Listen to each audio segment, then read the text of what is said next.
Hey everybody, Scout Crafty here again, Mishmash Monday. Hope you're doing well. What a beautiful day it is outside. Look at that.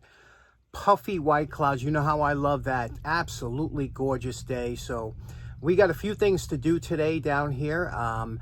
Last week we attended the Long Island Antique Tool Collectors meet out in Long Island, and what a great time. What a fantastic group of guys. You know, when you go to these meets, whether or not you're going there to purchase tools or just look around, if you're only getting half the enjoyment if you don't just talk to random people around there. Because, you know, when you go to a place that has similar interests, no matter what your hobby is, if you go to a show or something, you just start talking to random people and you will meet the most fascinating people because they have the same interest as you.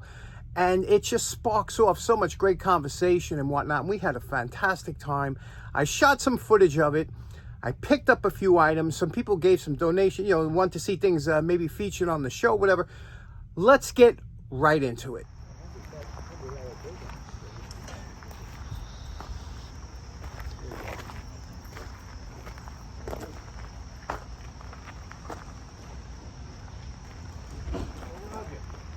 Now, this is in the beginning of the show, and guys are just setting up. Some guys like to set up outside if the weather's nice. Some guys go inside into the barn. But this is Roger. Roger always, and his brother Mike, always has fantastic stuff. There he is, Roger, right in the middle. Great guy.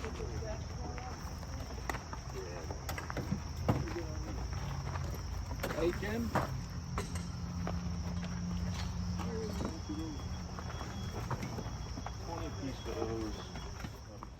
This is my buddy Mike, the fireman. Mike always has fantastic stuff. And one of the things Mike does is he likes to come. This is his dollar table. Every tool on here is $1. Think about what you would buy. All good stuff. Lots of hidden gems here. I picked up a lot of stuff. But Mike also brings down some show and tell stuff. Look at this beautiful right angle drill he picked up. This vintage Black & Decker. Oh, what a beauty this is. And it's got that trigger. You see the trigger on there? How you engage and start the drill? It's a paddle switch. And listen to how this sounds. It's just beautiful.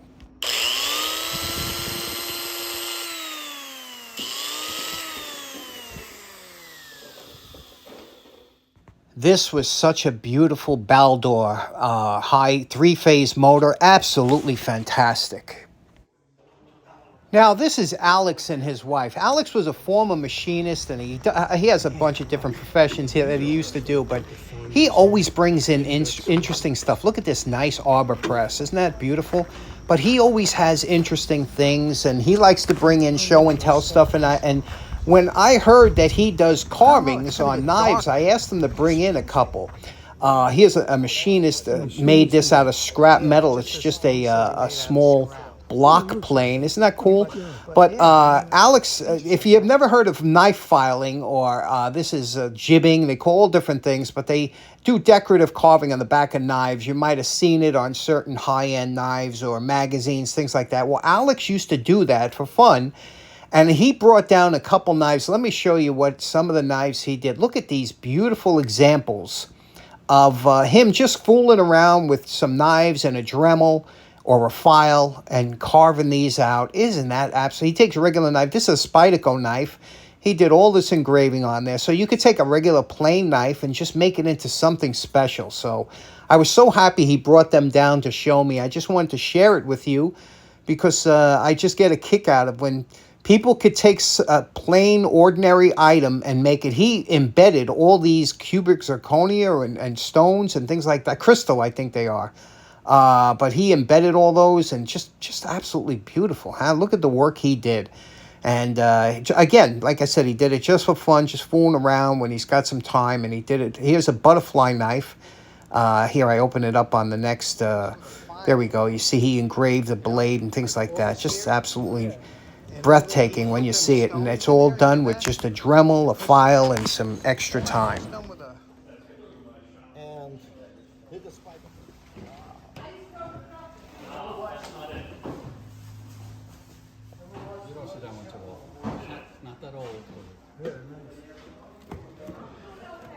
Funny story with these C-clamps. I had them in my hand, 2 for 25. I was buying them, but then I heard that Roger wanted them, so I let him have it. He turned around and he flipped them 5 minutes later.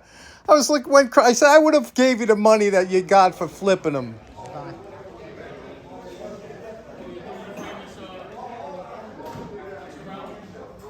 Yes. This guy's got some, always over there, that guy over there. But it looks pretty well made. Here was a great deal. This huge machinist vise, it's a Kurt knockoff, but it was $30. What a beauty.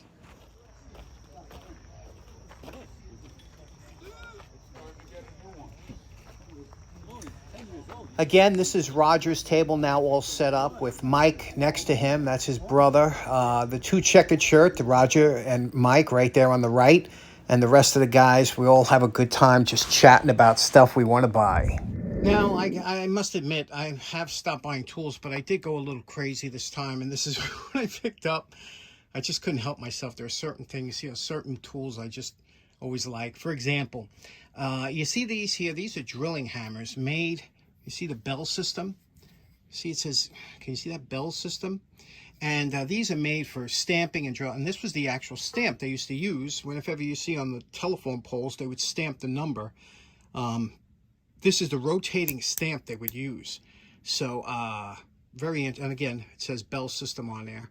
So you would go up there and it'd be a tin plate and you would knock on here. And this is the hammer you would use to stamp. Now, there's two here, and the reason I bought the two, because I found it interesting. Remember we talk about, flashing and things like that? Here are two identical hammers, both bell system, both made probably in the same place, but you could see the subtle differences between the handle shapes and also the flashing.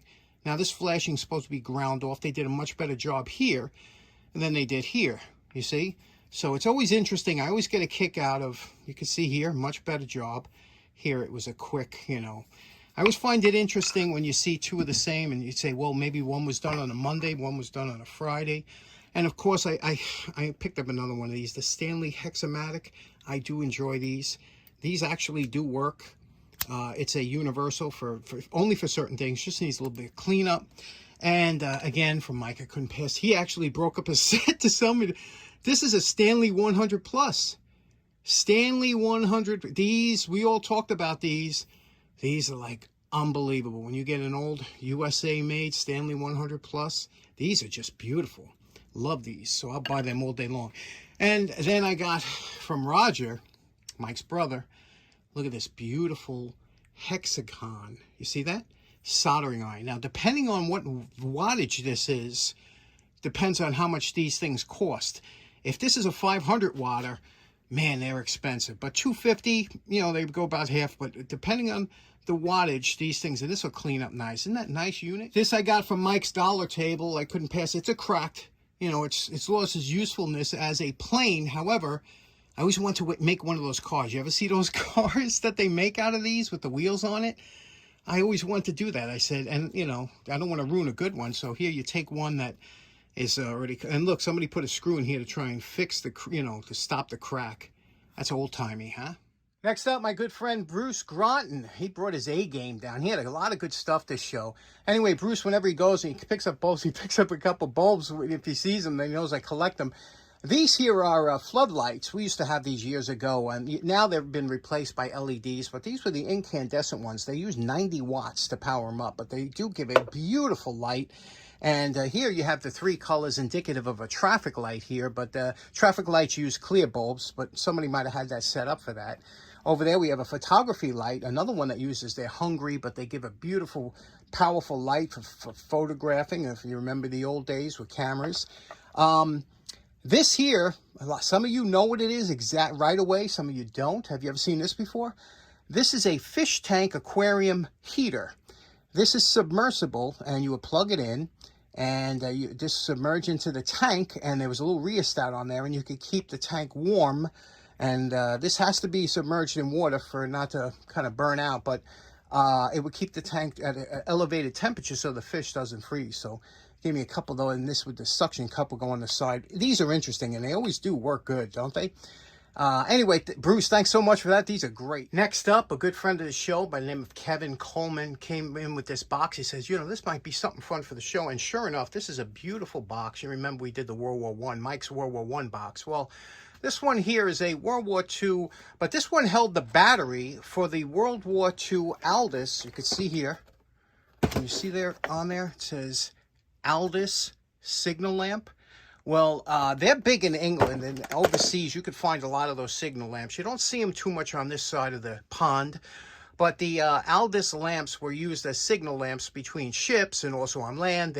But they required quite a bit of current to run those lamps before. Obviously, they didn't have LED or anything. So this was a big battery box that came. You would carry it with it. It would plug into the top here. You would screw this cap off. You could see. It has a plug that you would plug into there, 4-pin plug. But the box itself, you can see the hardware. It's beautifully made. The funny thing is this hardware is riveted. It's not screwed on. And you can see the inside here, what it looks like. Just a nice box, right? And look at this handle. Now, this is the handle. This is the challenge of this box. This was a leather-wrapped handle, which has seen better days. But look how it attaches to the box there. Isn't that just pretty?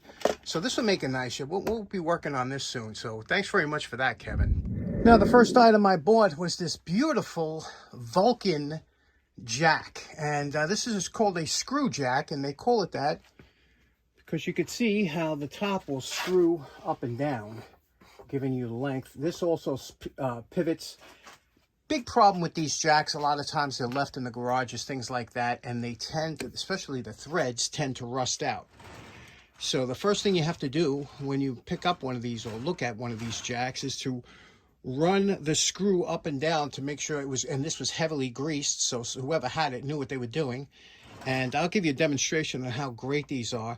And it's got that swivel on the top, which you could see is swivels, which, it's not rusted shut. My mentor, Dan, a couple years back, gave me this beautiful little screw jack. And the funny thing is, it was frozen. So he says, you think you can unfreeze? I probably spent 8 hours on this thing trying to unfreeze it because of, I tried heat, I tried everything, without obviously breaking it.